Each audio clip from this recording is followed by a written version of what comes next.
de Jane Austen, Orgulho e Preconceito. Capítulo 15. Mr. Collins não era exatamente um homem sensato, e essa deficiência da natureza não fora compensada pela educação ou pela convivência social. Grande parte de sua vida passara sob a orientação de um pai iletrado e avarento, e, embora tivesse frequentado uma universidade, fizera apenas os cursos necessários, sem que tivesse sabido cultivar nenhum conhecimento útil. A submissão em que o seu pai o educou conferira-lhe originalmente grande humildade no trato. Humildade essa que era agora poderosamente contrabalançada pela vaidade própria de um espírito fraco que vive isolado e pelos sentimentos resultantes de uma prosperidade prematura e inesperada. Um feliz acaso recomendara-o a Lady Catherine de Bourgh quando a reitoria de Hunsford estava vaga, e o respeito que ele sentia pela elevada posição social da senhora, assim como sua veneração por ela como sua protetora, juntamente com uma muito boa opinião de si próprio, de sua autoridade como clérigo e de seus direitos como reitor, faziam dele uma mistura complexa de orgulho e subserviência, presunção e humildade. Presentemente, na posse de uma bela casa e de um rendimento mais que suficiente, ele decidira casar.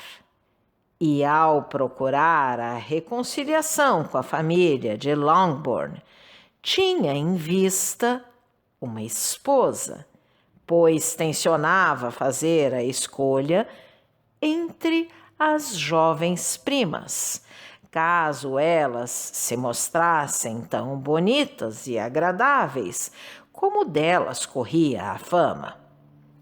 Era este seu plano, quando falava em dever-lhes uma reparação por lhes herdar os bens do pai.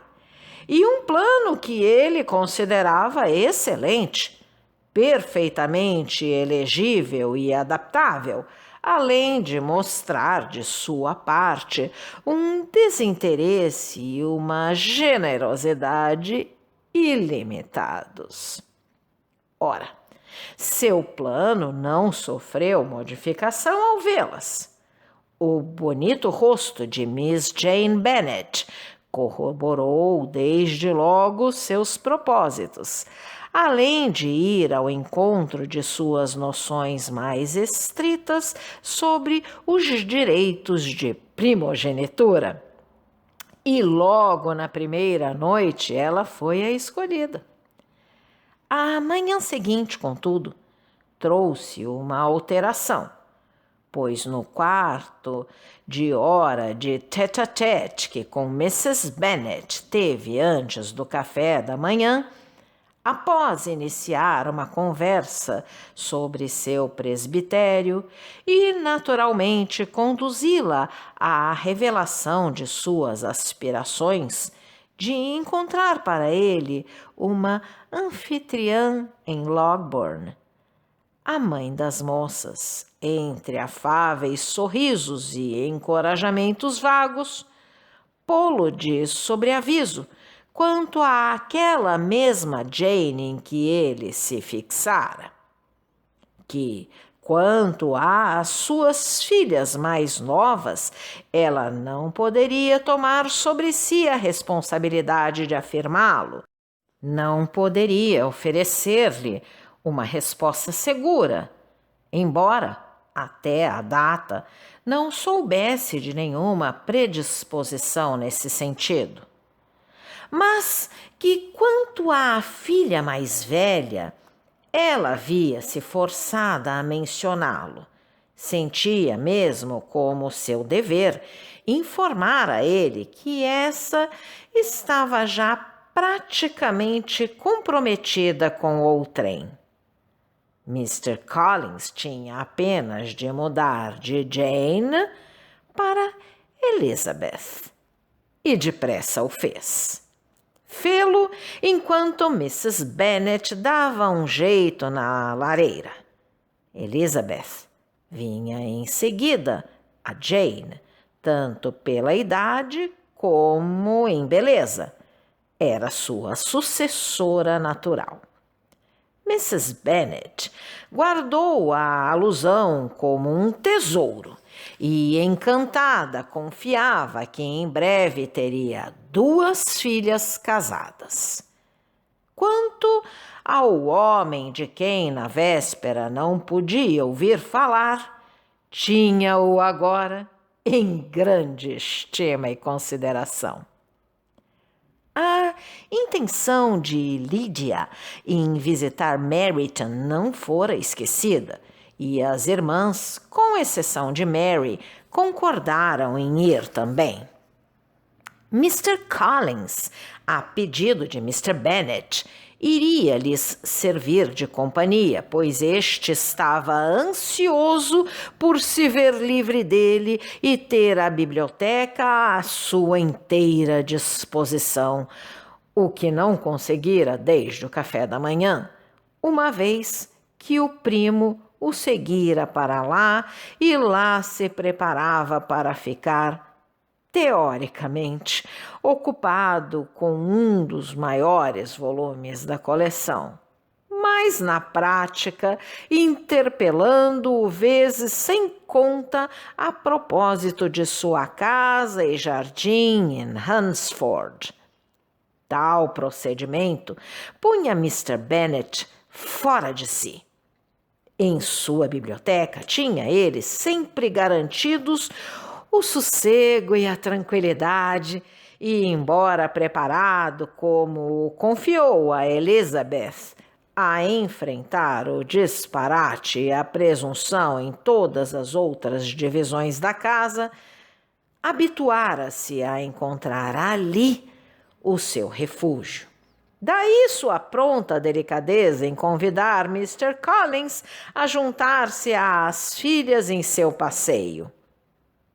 Quanto a Mr. Collins, que em verdade se adequava mais a uma caminhada que a grandes leituras, mostrou enorme satisfação em fechar seu volumoso livro e partir.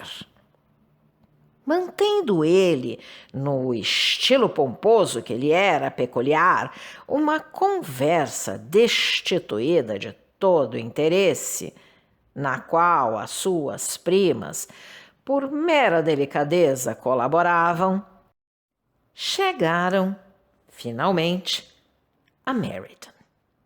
Uma vez aí, as mais novas deixaram de lhe prestar atenção.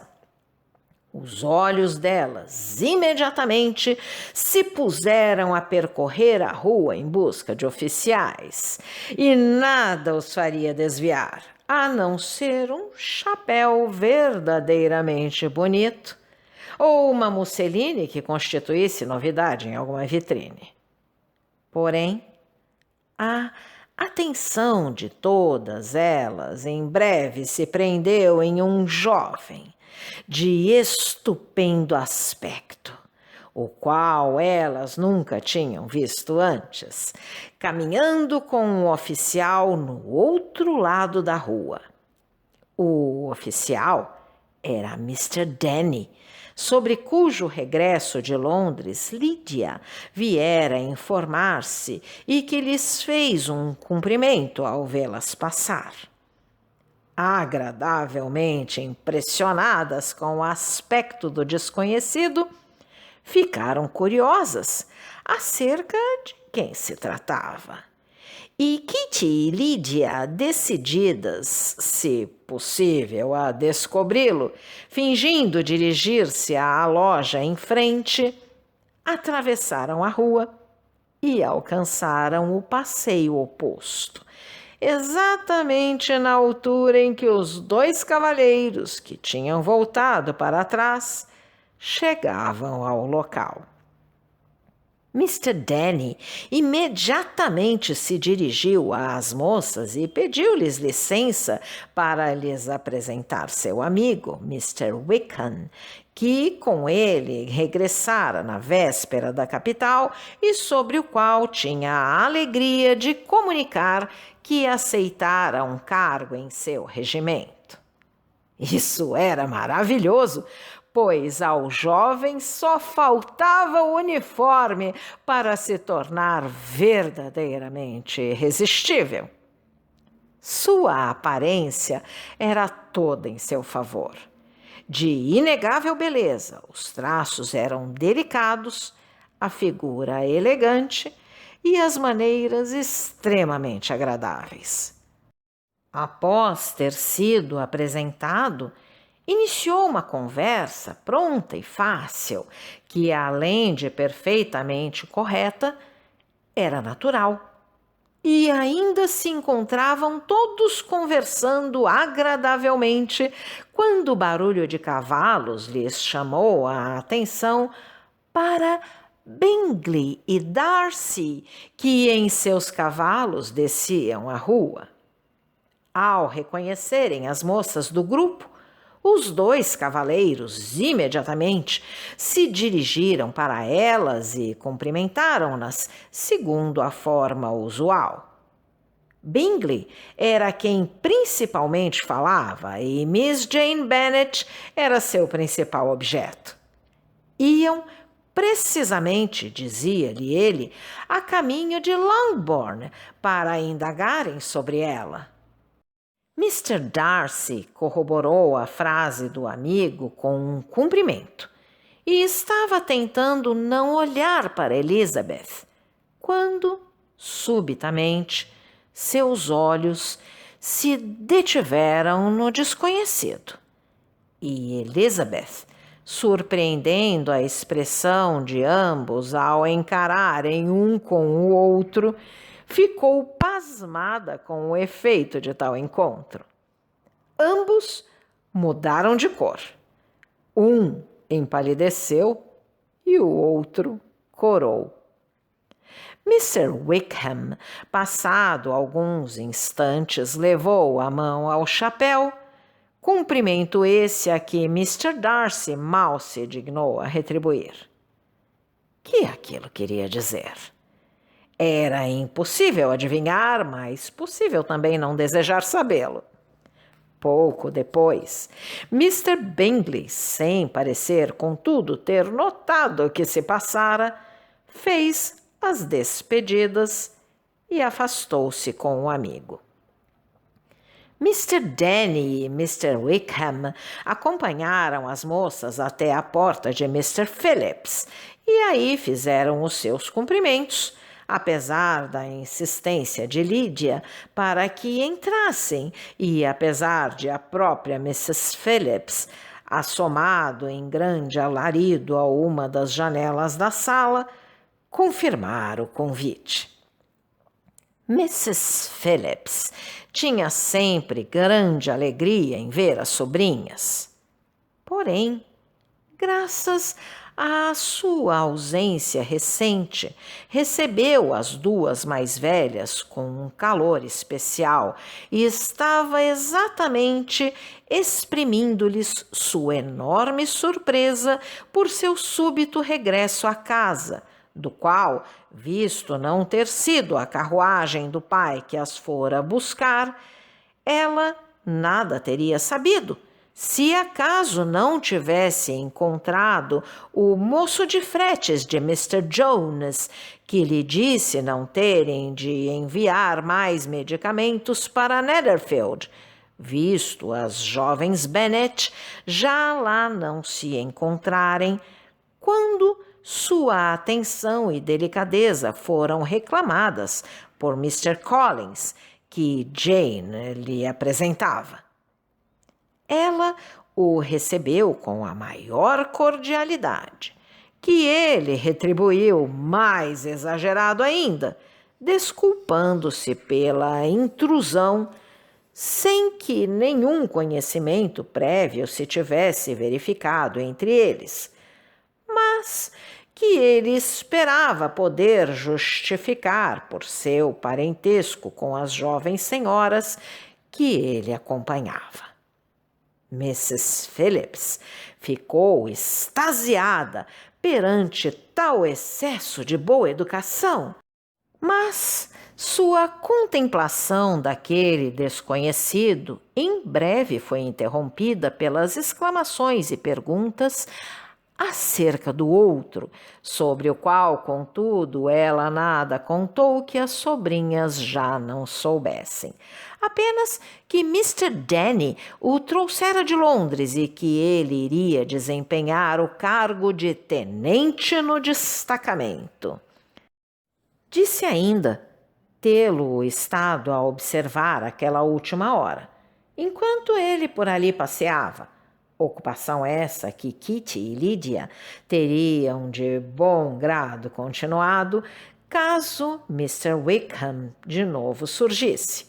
Mas, infelizmente, ninguém mais passou pelas janelas além de alguns oficiais, que, comparados com o recém-chegado, não passavam agora de indivíduos desagradáveis e estúpidos. Alguns deles jantariam com os Phillips no dia seguinte, e a tia prometeu-lhes convencer o marido a visitar Mr. Wickham e convidá-lo também, caso a família de Longbourn pudesse vir logo após.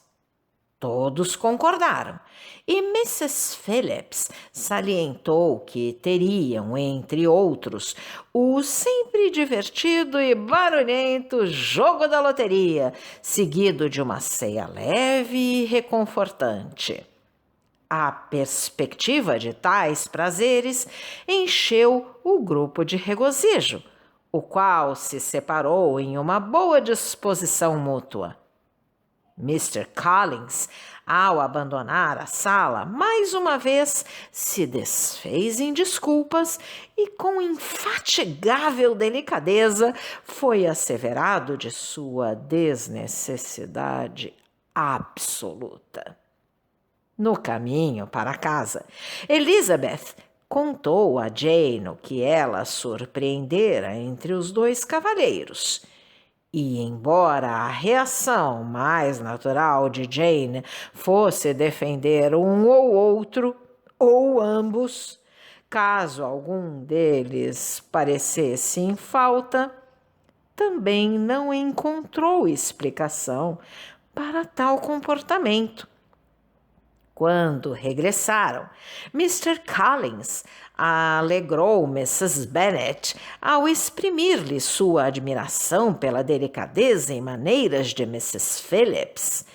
Declarou que, com exceção de Lady Catherine e de sua filha, nunca deparara com mulher mais elegante, pois ela não só o recebera com a maior cortesia, como também o incluíra formalmente em seu convite para o dia seguinte, embora nunca o tivesse visto antes.